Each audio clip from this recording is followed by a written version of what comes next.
Mm. Welcome back, everyone. It's Leon the King T. That time of day again. It's that time of week. It's the time of month. Tuning in from wherever you are.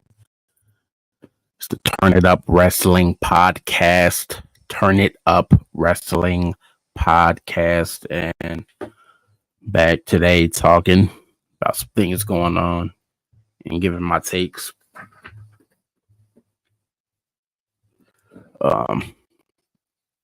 On this platform, I pretty much keep it real. I pretty much keep it honest. There's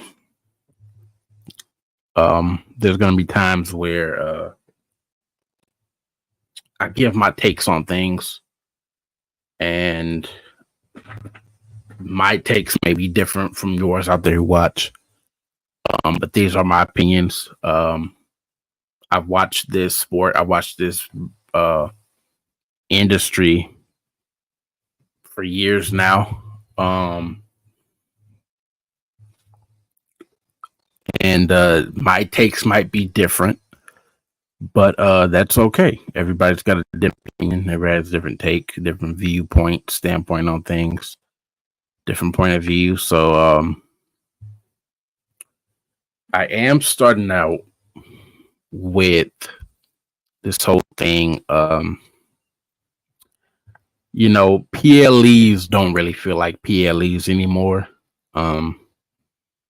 Hey, I still call them pay-per-views, PLE, whatever the fuck y'all want to call it. But PLEs to me, premium live events, they gotta get back to having that feeling of watching a pay-per-view. I don't get excited anymore if you take a pay-per-view out of the country, or PLE or whatever you call it, out of the country. You hype everybody up with this event, and then when it comes and you watch it, you find out there's like literally four matches on the card, and that's it. And it's almost like, what's the point of bringing these premium live events out the country if you're just gonna, have 4 matches on the card, 5 matches on the card? It's not good. From a business standpoint, it's not good. From my personal standpoint, it's just not good. When you watch AEW pay-per-views, those pay-per-views are literally, they be having like 10 fucking matches on the card, bro. It's literally 10 matches on the card. Like, everybody knows AEW pay-per-views are long. Like, AEW pay-per-views are long as fuck. And when we watch these things, you want to have fun. You want to be entertained, because of course, that's the reason why we watch. We want to be entertained, we want to have fun. WWE pay-per-views used to be stacked. There was a time when them PLEs and them pay-per-views was stacked. But, I feel like since maybe 22, they've kind of taken a step down a little bit. They don't give you that PLE pay-per-view quality that they used to have, where every match was like a banger, and you had a good 7 or 8 matches on the card or something like that. But now it's like, oh, we're going to give you 4 or 5 matches and that's it. You have to really do a better job on stacking your pay-per-views and stacking the fight card, because again, people pay too much damn money to go to those arenas, to fly out the country to those PLEs and those premium live events or whatever, and then you get there and there's 4 matches. You know what I'm saying? They got to do a better job with that. So I know they say like Bash the Berlin is on the 31st, and I'm like, it's actually my birthday, by the way. But Bash at Berlin to me is kind of it's going to be a filler. SummerSlam was not a filler, but SummerSlam to me felt like it felt so rushed this year though. Every match was kind of like 5 minutes or short. It just felt like they rushed through that event. They made great booking decisions. I mean, like I said, I love what they're doing with Judgment Day. I love what they did with the heel turn and Finn Balor turning on Damian Priest, and now they're gonna work a feud and everything leading up to the next PLE or whatever. So I like all the decisions they were making. Um, and the booking decisions I thought were great. It was mostly what I had predicted. I think it was very predictable this year. We all knew Roman was coming back during the Cody solo match for the undisputed belt. We all knew that, it was going to be a lot of stuff going on. We knew like Roman was coming. We knew Randy was going to make an appearance. We knew KO was going to make an appearance. So it was a lot of stuff like that. LA Knight, Mr. Los Angeles fucking Knight, won the United States title, and that's what's up. So it was a decent event. I didn't really give two shits about it, but it felt like, when I watched it, I'm like, this is the most rushed PLE I watched this year in 2024. I'm gonna keep it 100.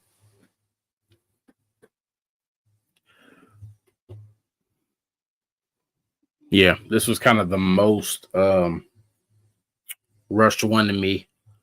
But to be honest, I think the smartest thing they did this year concerning their pay-per-views was bring back Bad Blood. Bad Blood is a ruthless aggression TV 14 style pay-per-view. So I was happy they brought that back. I think the whole thing with Punk and McIntyre, they're supposed to be booked for Hell in the Cell or some shit like that. So I guess we're getting a Hell in the Cell or whatever. And that's gonna be raw. That's gonna be nice. So I'm gonna hopefully, watch that match and be able to catch it. But yeah, Bad Blood in Atlanta. I think that's gonna be a good match. A good PLE. Punk versus McIntyre. Hopefully we get Solo and Roman. Possibly Cody and Randy. Because when you get Randy that heel turn and you have him turn on Cody, then they can work a program for that title. So I wouldn't mind Cody Rhodes versus Randy. I wouldn't mind that. Seeing that.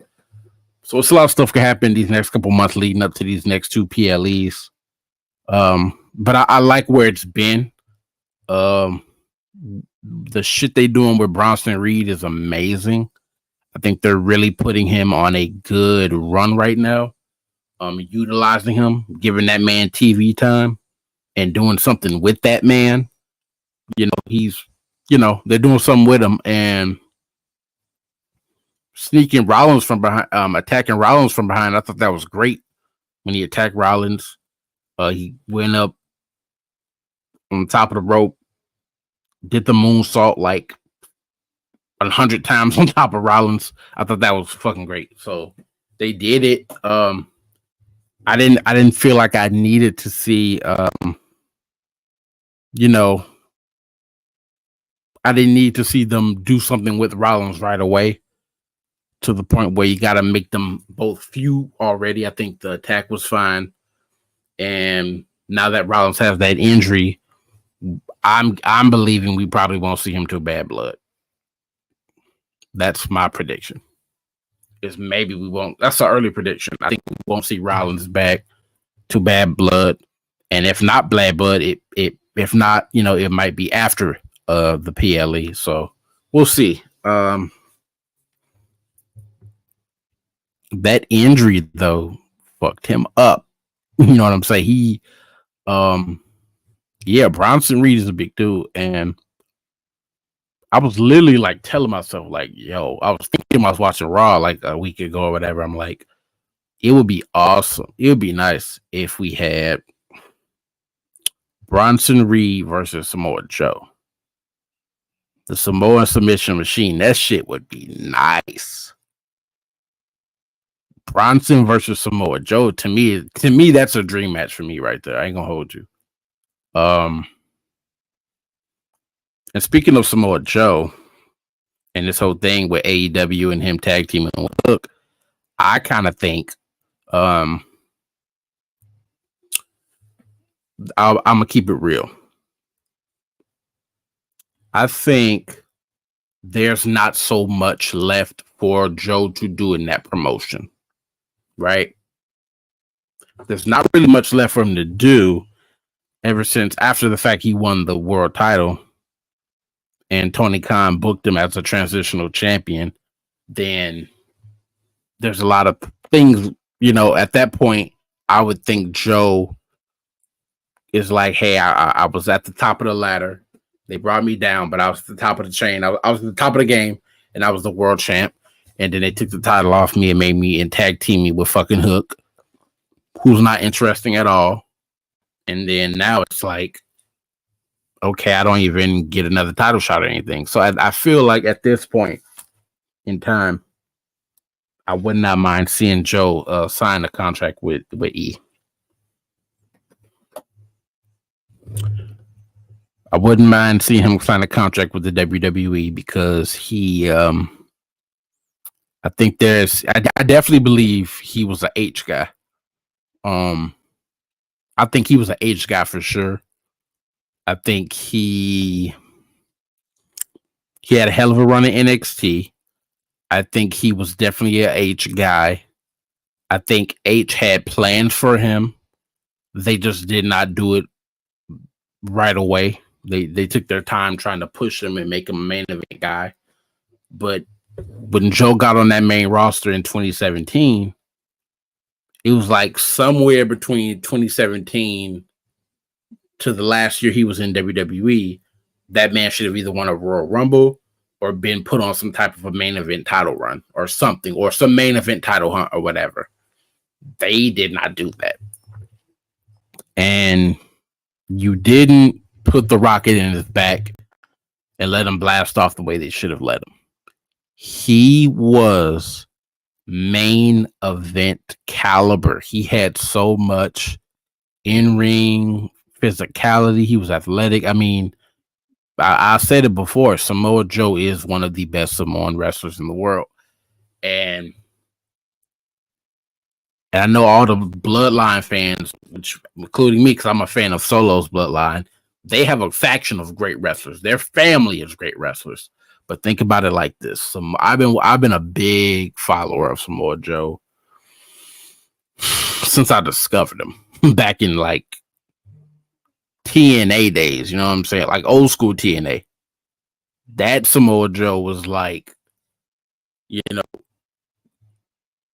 why, it just, to me, I guess I'm trying to say is, why would you waste such good talent like that, until he signed with a less good of a promotion as the WWE.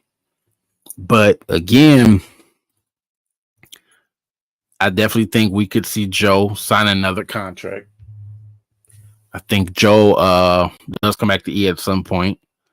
I don't know the time, of course, when he would want to be back, but I do believe in another couple of years, I wouldn't be surprised if Joe is back in the WWE and signs a contract because of the fact of, how he's being booked right now.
So there's a lot of things going on.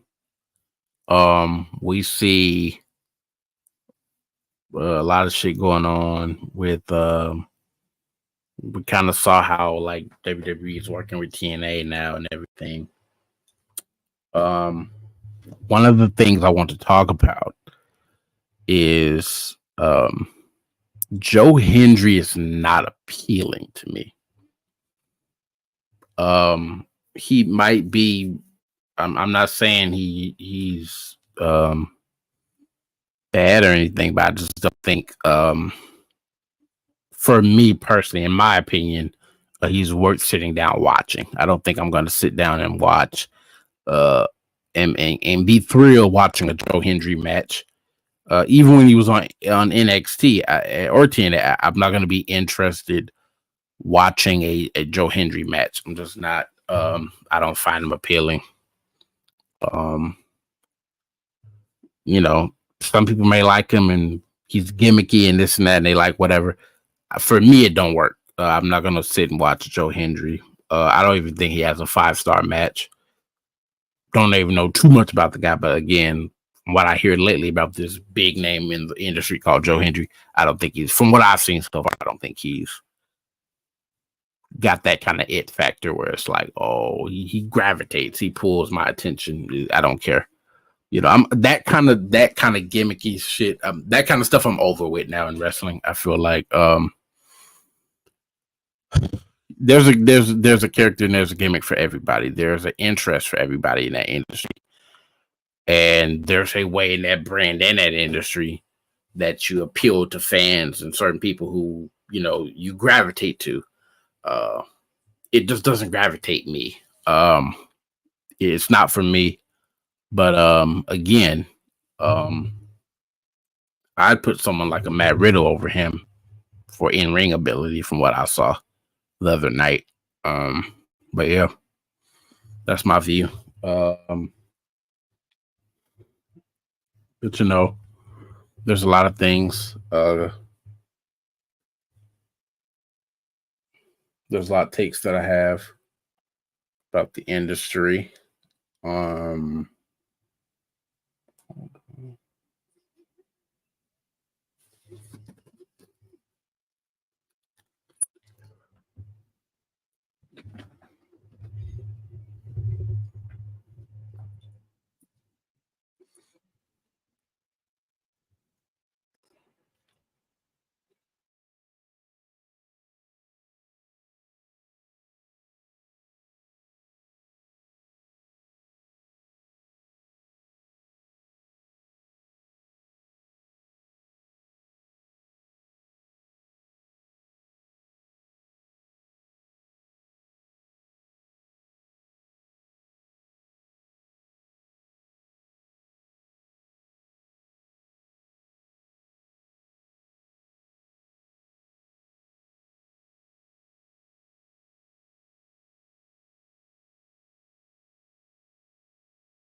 So, excuse me, everybody, for sorry for the pause for a minute, but I actually came back. Did have to look at something real quick, but yeah, tonight. By the way, when I do these Wednesday night live streams or these live streams every week or any day I do it, I'm just kind of sometimes I'm in that laid back mood of it's not so much heavy professionalism, but it's just laid back, having conversations, talking to who's ever watching and talking to who's ever viewing it, and trying to just kind of have a laid back conversation about pro wrestling, and that's kind of all. But yeah, I'm just kind of talking about some things. Um,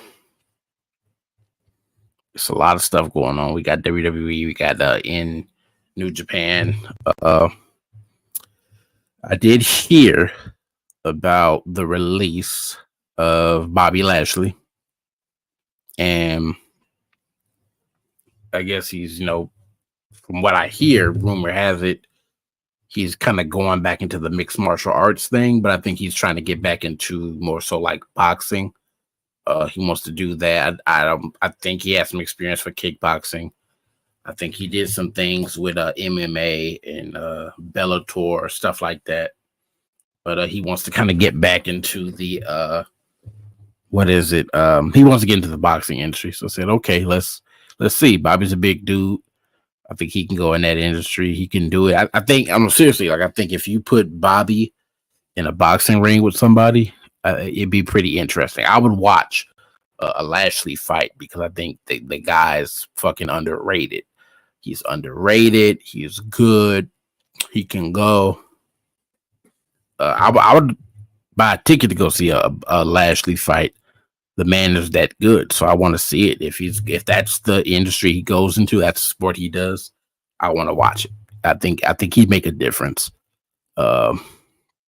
in that industry and what's going on right now with that. So I like to see it. I think, and this is my honest opinion, honest take on it. Lashley was more of a Vince guy than he was an H guy. I'll say it again. Lashley was more of a Vince guy than an H guy. I don't really think Triple H understood Lashley as a competitor, as a star in that business, in that brand. I don't think they understood how big of a name he was. Yeah, he is underrated, but I still think they didn't understand how good he was. H overall did not understand him, but I am a firm believer that he was Vince. Vince understood him a lot because Lashley. I mean, the last time Bobby had the title was kind of back during the Vince era when Vince was running things backstage or whatever. So like, that's why I think so. When H took over back in like 22, a couple years ago, and everything, and that Vince stuff was going on, he didn't even have an interest putting a title on him, other than putting the United States title on him for like a month and then taking it off of him.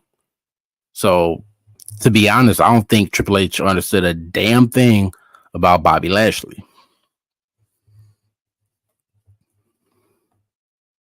And I used to see like on Instagram, threads and X and stuff like that, people be tweeting out and saying stuff like Triple H doesn't know how to book black talent, and like who's a better book, who can book black talent better, Tony Khan or Triple H. And I'm like, neither one of these motherfuckers, neither one of them can book an African American wrestler better. I think this is my honest opinion though too, and brace yourselves because I'm gonna say it, and I don't care about offending y'all at all. Triple H knows how to book black women. He does not know how to book black men.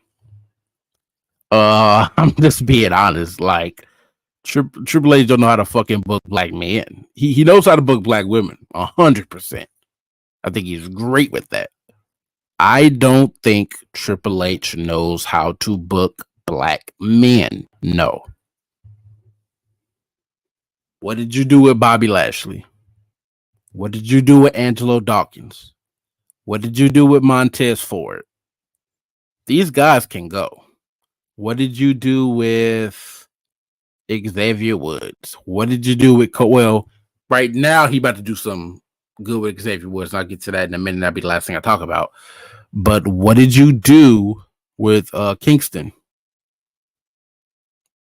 Since the 2019 title run and winning it at Mania and everything, what did you do? You know, so it's like, what did you do with Ricochet? Who else? Just being honest, Carmelo Hayes has been on SmackDown for a few months now. Most of the summer he's been on SmackDown. Almost every week he lost to somebody. So, you know, it's like, but then Jade Cargill, this AEW original star, she signs a contract with WWE, and all of a sudden she's getting main event spots, tag team title opportunities, and they'll put a championship and tag teamer with Bianca, blah, blah. To me, and I'm gonna say it, Triple H. This is one. I'll be honest. Triple H like black women. Let's keep it fucking real. Let's keep it fucking 100. Triple H was booty blinded. That man only was signing talent for the way he saw that stallion body look. The way that stallion body was looking is the reason he signed that girl.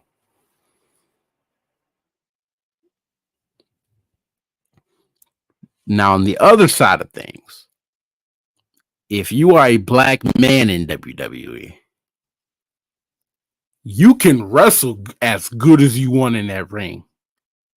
You can do a moonsault, an Irish whip, a clothesline, tombstone, whatever, dive out of the ring, whatever. But the problem is you will be booked horribly. Vince was the same way. Because the last great African American, in my opinion, African American title reign that we had was probably Mark Henry in 2011. But he was doing that Hall of Pain thing or whatever. That Hall of Pain gimmick or whatever. That's kind of like the last time you had something going for an African American wrestler. I don't think Triple H has anything going for black men right now in the WWE. Because they just let the biggest one go, Bobby Lashley. But look at the NXT dudes coming up. You got Carmelo, who's on SmackDown now, who got brought up to the main roster. Wesley, who's I believe is going to be potentially brought up to the main roster at some point. And none other than the former NXT champion. I always forget this man's name. Jesus. Well, anyway, it'll come back to me. But you know, that's the thing is Triple H, they don't do good with booking black men right now. But what I would like to see Lashley go to at this point in time is maybe signing a contract with AEW. Montel Vontavious Porter, he's gone from WWE as well, which is interesting. Shelton Benjamin got released. Almost all members of the Hurt Business faction was released from WWE this year, except for Cedric Alexander, who's in a tag team with Shonda Adonis on SmackDown. So he's still contracted with E, at least for now. But yeah, I wouldn't mind him going to AEW. I wouldn't mind him going to New Japan. Maybe doing some stuff with New Japan. I know I think MVP made an appearance with GCW. I believe their promotion. I gotta find out more about them, but he debuted with GCW a week ago or so. And but yeah, man, I like to see Lashley go to AEW. If he does come back to pro wrestling, Lashley to me is great in whatever sport he does, but I always felt like wrestling was his home. Whether it be Bellator, whether it be MMA, UFC, kickboxing, whatever, boxing, I think Lashley's home was always professional wrestling. Because that's what made him a star. What made him a star was Vince McMahon years ago in WWE. You know, back when he was like the ECW champion. I mean, that man was WWE. Their promotion is what made him a star. Their company. So, I wouldn't mind what promotion he goes to. He goes to All Elite. He goes to New Japan. He goes to fucking Impact. Well, he ain't going back to Impact. But, you know, like I wouldn't mind GCW, something in the Indies. Japan is going to pay him a lot of money. But those Japanese promotions. But when you get to traveling like that, man, I don't think he's going to do it for a long time. How old is Lashley, though? That's a good question.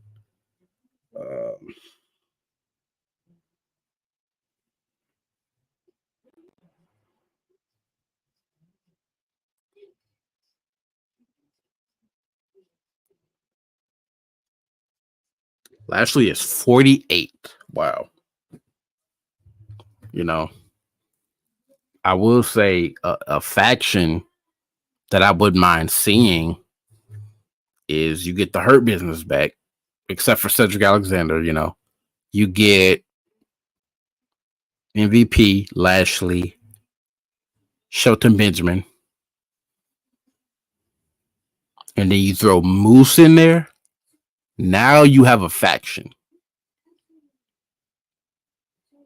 You know, former TNA World Champion. You put Moose with the Hurt Business, and then you got Hurt Business 2.0. Even though I don't like that name for him, but hey, you know, at least for now, you can call him that temporarily. Like Hurt Business 2.0. I think that'd be a great faction.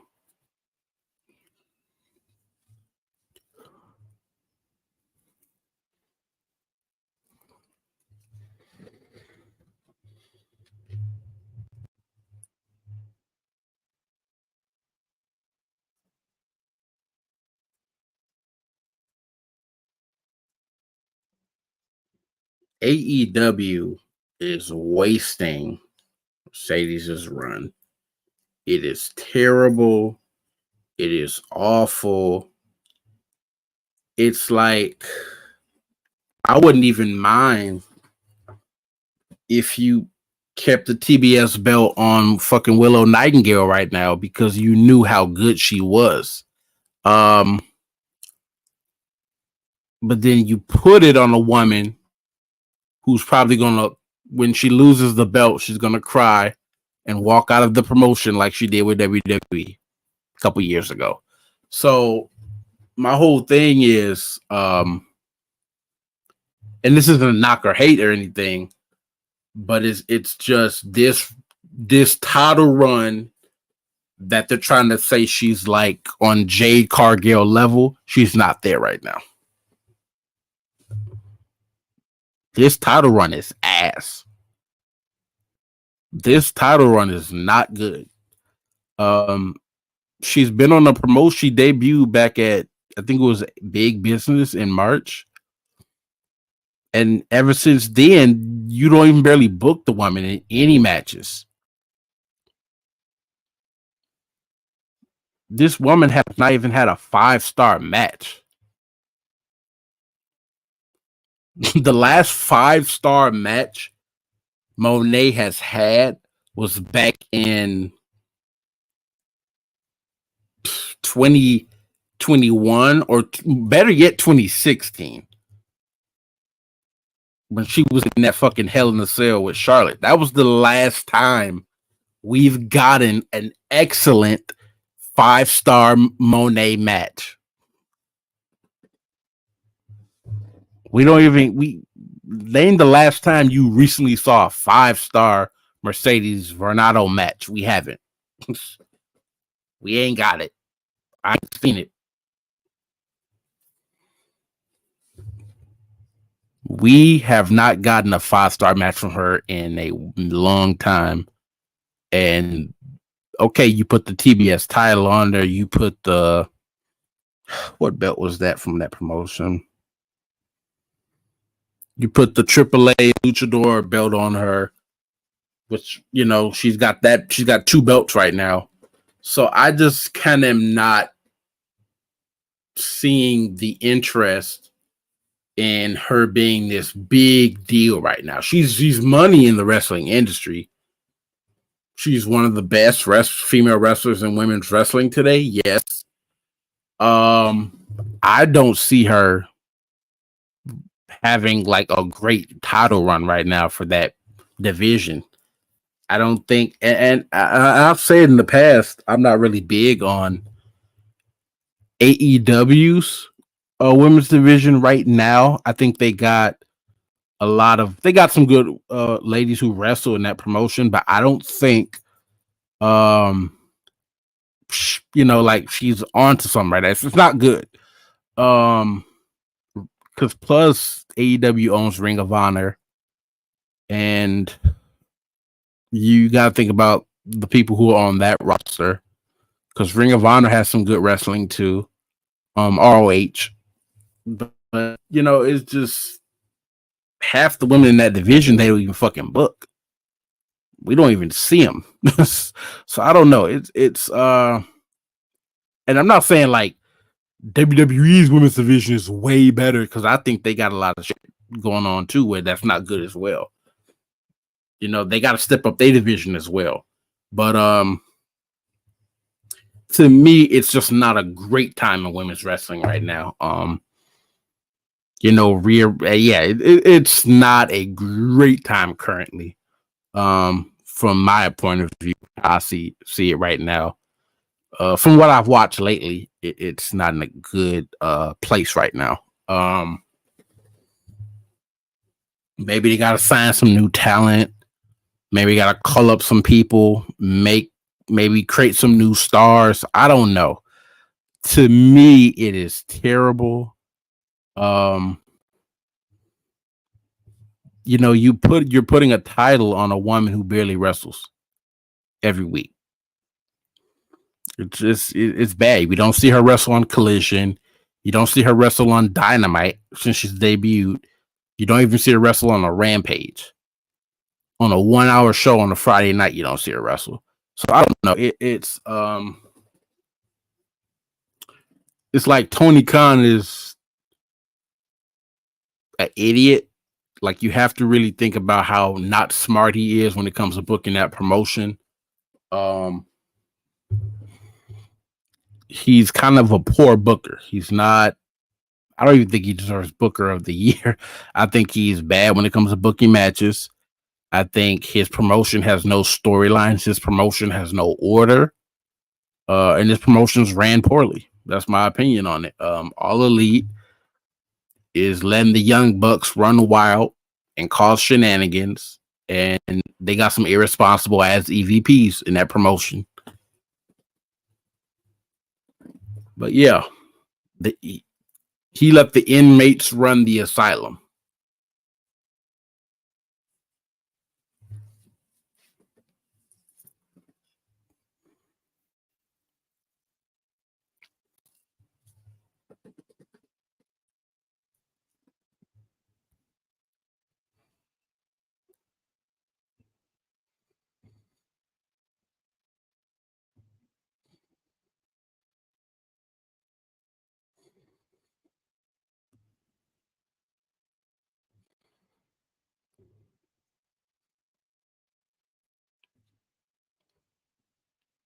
Well, that's most of what I want to talk about tonight. Just get some things off of this about what's going on lately in the business. And I do this every week. Come on sporadically any day. Leon the King TV. Make sure you hit the subscribe button, hit the notification bell, share the live out, watch it, subscribe it, whatever you call it. Leave a like, leave a comment, share the video. But it's the Turn It Up Wrestling Podcast on Leon the King TV. There is another show on this channel that I do as well, and that is no other than Hollywood Real Talk, because the show is coming soon. I am bringing it back after I did 2 episodes, and that was it. So I am coming back with it.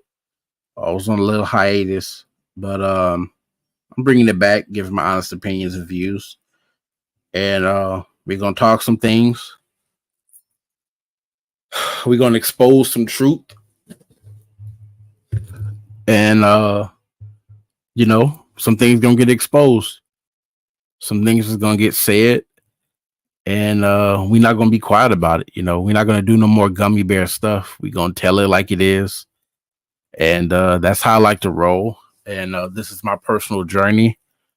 This is the kind of content I like to make. This is the kind of content creator I am, and this is a channel where I just kind of like to express and be real, and not make the same thing that everybody else is making. Just give our honest takes and views, and instead of just kind of trying to produce the same stuff that every other content creator puts out, and come with a little different, unique, pop out with a unique style, than everybody else. So yeah, if that makes sense. But subscribe to Leon the King TV. Signing out, and I'm out. Good night.